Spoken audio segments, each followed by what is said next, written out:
Dabar aš pasidalinsiu savo patirtimą asmeninę.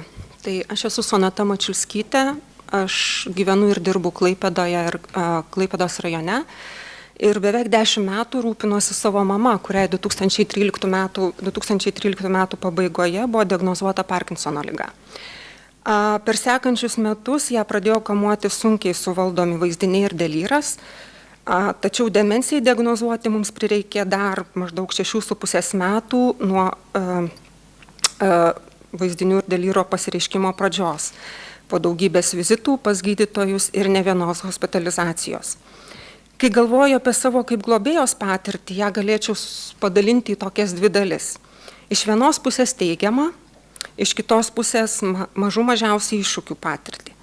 Kas tokio pozityvaus, progresuojant mamos ligai ir mažėjant jos savarankiškumui, mums teko vėl kartu apsigyventi po 18 metų gyvenimo atskirai. Na, suprantat, po žmogui įžengusiam į 40 vidurį, mažiausiai svajoja toks žmogus vėl gyventi su tėvais.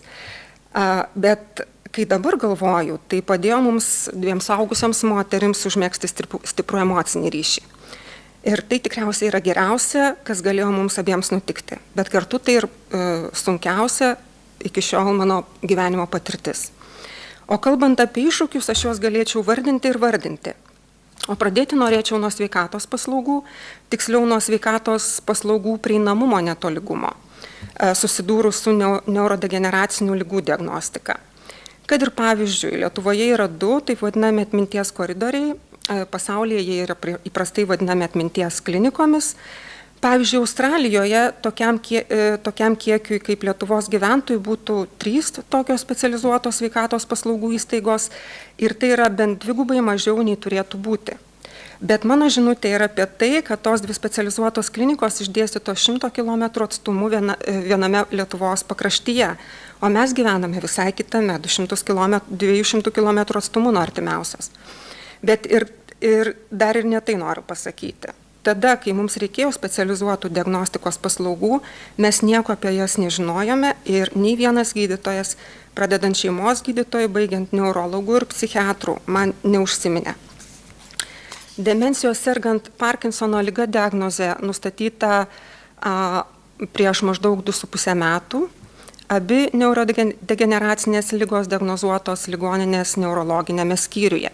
Taip, diagnozės mes gavome, bet demencija jau buvo diagnozuota vidutinėje stadijoje, o jokio pokalbio apie tai, kas toliau nebuvo. Visą šitą globos kelią aš jau viena, neturėdama supratimo, kas bus toliau, ypač Parkinsono ligos atveju, o juk 3 iš 10 Parkinsono liga sergančių žmonių išvysto Levi kūnelių demenciją.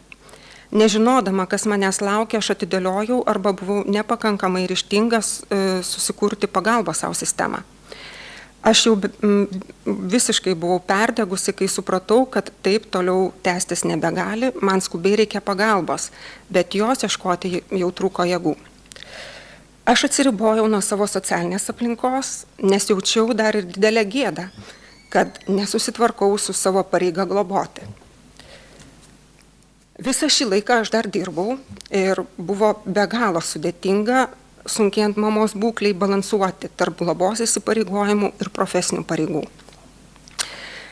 Taigi pati reikšmingiausia pagalbos kasdienėme gyvenime tokiems žmonėms kaip mes būtų prieinama diagnostika, pagalba po diagnozės, žmonių įsitraukus į pagalbą ratas, prieinama ir įperkama atokvėpio paslauga. Tokios pagalbos mes tikėtumėmės ir iš savo valstybės, kad galėtume gyventi kiek įmanoma normalesnį gyvenimą, kad ir su demencijos diagnoze.